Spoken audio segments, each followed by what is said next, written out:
গল্পের নাম শিশির ভেজা গোলাপ। অনেক অনেক দিন আগের কথা।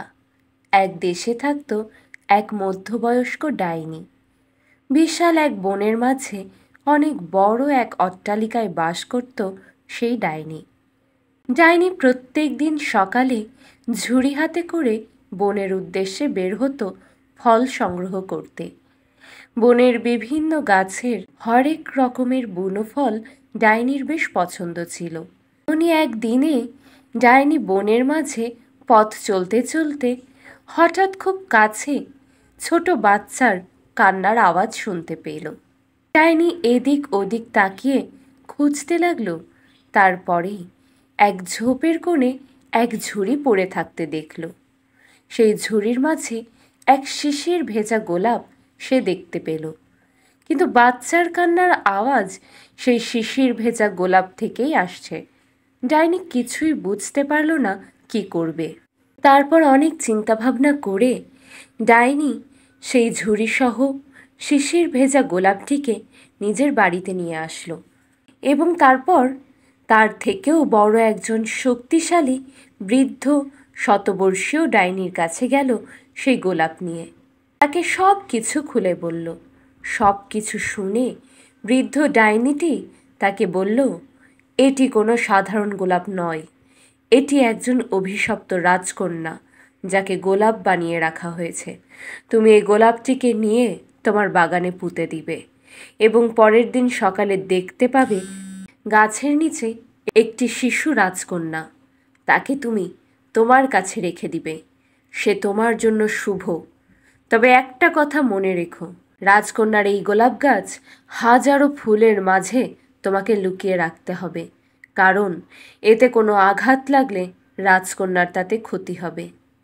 ডাইনি তার গুরুজনের কথা মেনে নিল এবং সেই গোলাপটিকে সাথে নিয়ে বাড়ি ফিরে এলো। বাগানের এক কোণায় সেই গোলাপ গাছ পুঁতে দিল।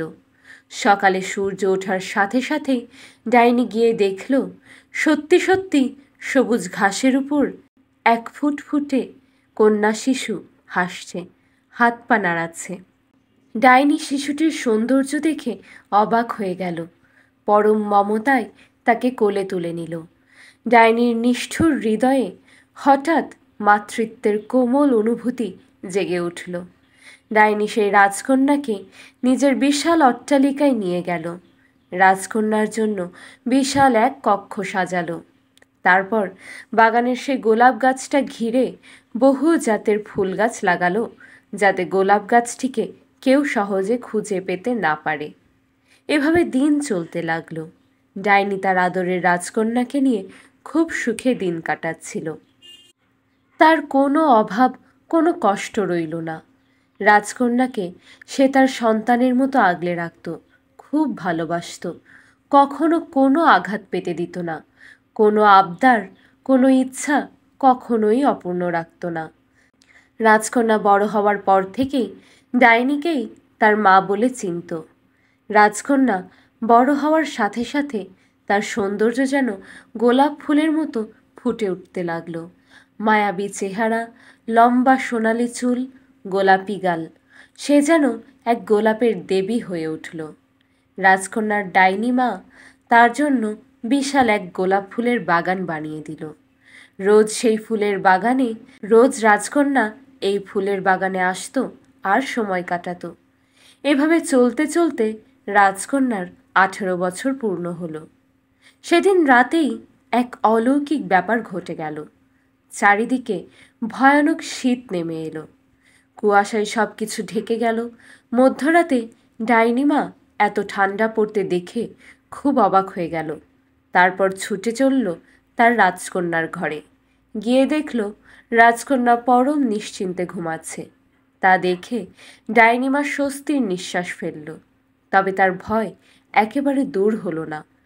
সকাল হতেই সে ছুটে গেল তার গুরুজন সেই শতবর্ষীয় বৃদ্ধ ডাইনির কাছে। গিয়ে তাকে সব কিছু খুলে বলল। শতবর্ষীয় বৃদ্ধ ডাইনি বলল, আমি আগে থেকেই জানতাম এমন কিছু হবে, কিন্তু তখন জানাইনি তোমার চিন্তা হবে দেখে। রাজকন্যার অভিশাপ এখনো শেষ হয়নি।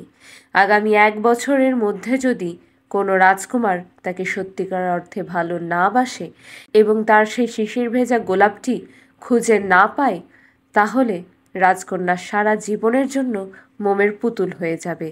ডাইনি মা তা শুনে আতঙ্কে চিৎকার করে ওঠে। সে বলে, আমার মেয়ের এমন কিছুতেই হতে পারে না। আপনি কোনো একটা ব্যবস্থা করুন, আপনি কোনো একটা উপায় বের করুন। বৃদ্ধা ডাইনি বলল, আমার কিছুই করার নেই। রাজকন্যার পিতামাতা এক জাদুকরী গোলাপ গাছ থেকে সেরা গোলাপটি ছিঁড়ে নিয়েছিল, আর সেই ক্ষোভেই সেই গোলাপ গাছ রাজকন্যাকে কঠিন অভিশাপ দিয়েছে। এই অভিশাপ ভাঙার ক্ষমতা আমার নেই। প্রকৃতির অভিশাপ খুব শক্তিশালী হয়। ভাঙা হৃদয় নিয়ে ডাইনি তার বাড়ি ফিরে এলো। এসে দেখল তার রাজকন্যা শিশির ভেজা কুয়াশা ঢাকা সকালে গোলাপ বাগানে খুব আনন্দ করছে। আগে কখনো এই রাজ্যে শীত পড়েনি, তুষার ঝরেনি, এই প্রথম। তাই রাজকন্যা খুব খুশি এসব দেখে। তার খুশি দেখে ডাইনি মায়ের চোখ ছলছল করে উঠল। তার একমাত্র সন্তানের এমন নির্মম পরিণতি কিছুতেই হতে পারে না। সে তার কন্যাকে আরও ভালোবাসতে শুরু করলো, সব সময় চোখে চোখে রাখত। এদিকে সময় গড়াতে লাগলো। ডাইনি রাজকন্যার বিয়ে দিতে চাইল।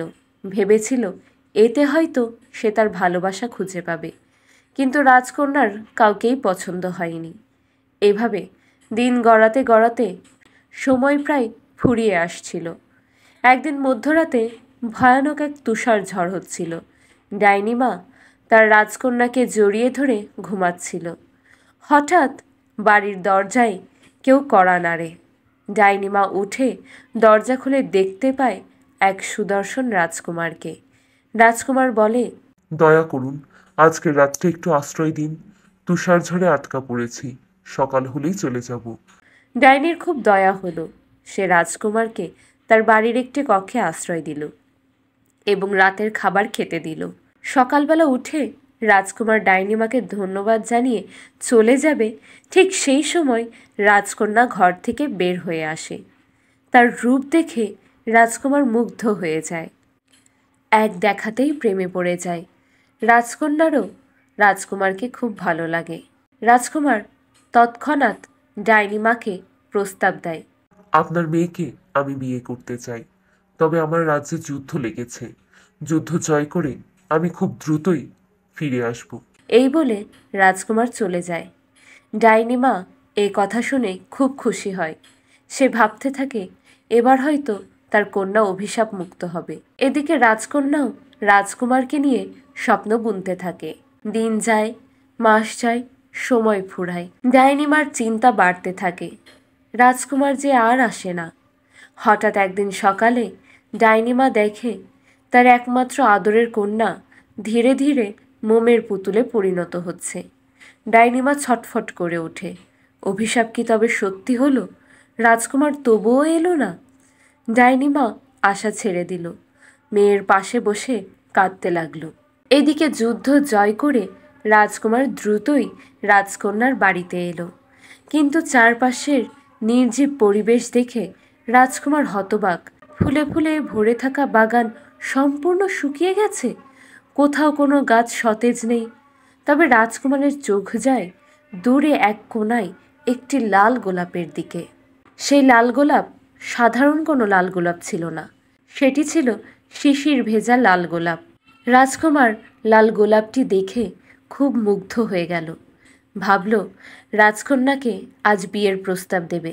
তাই রাজকুমার লাল গোলাপটি রাজকন্যার জন্য তুলে নিল। তারপর আর দেরি না করে রাজকুমার বাড়ির ভিতরে ঢুকল। কিন্তু পুরো বাড়ি শুনশান, কাউকে কোথাও পেল না। চলতে চলতে রাজকুমার রাজকন্যার ঘরের সামনে উপস্থিত হলো। ডাইনিমা তাকে দেখেই বলে উঠল, এসেছো বাবা, তবে বড্ড দেরি করে ফেলেছ। আমার মেয়েটা যে ধীরে ধীরে মোমের পুতুল হয়ে যাচ্ছে। রাজকুমার তা শুনে স্তব্ধ হয়ে গেল। বলল, কি বলছেন আপনি? মানুষ কিভাবে মোমের পুতুল হতে পারে? ডাইনি রাজকুমারকে সব কিছু খুলে বলল। তারপর কান্নায় ভেঙে পড়ল। রাজকুমার নিঃশব্দে রাজকন্যার হাতে সেই শিশির ভেজা লাল গোলাপটি গুজে দিয়ে রাজকন্যার পাশে বসে কাঁদতে লাগলো। তবে যেই রাজকুমারের চোখের পানি রাজকন্যার গালে পড়ল, অমনি এক অদ্ভুত আলোর ঝলকানি শুরু হলো, আর রাজকন্যার শরীর থেকে ধীরে ধীরে মোম গলতে শুরু করলো। রাজকন্যা জেগে উঠল। রাজকুমার ফিরে পেল তার ভালোবাসাকে, এবং ডাইনিমা তার সন্তানকে ফিরে পেল। ডাইনিমা রাজকন্যা এবং রাজকুমারের বিয়ে দিয়ে দিল। রাজকুমার রাজকন্যাকে বিয়ে করে রাজকন্যা ও ডাইনিমাকে সাথে নিয়ে নিজের রাজ্যে পাড়ি জমালো এবং সুখে দিন কাটাতে লাগলো।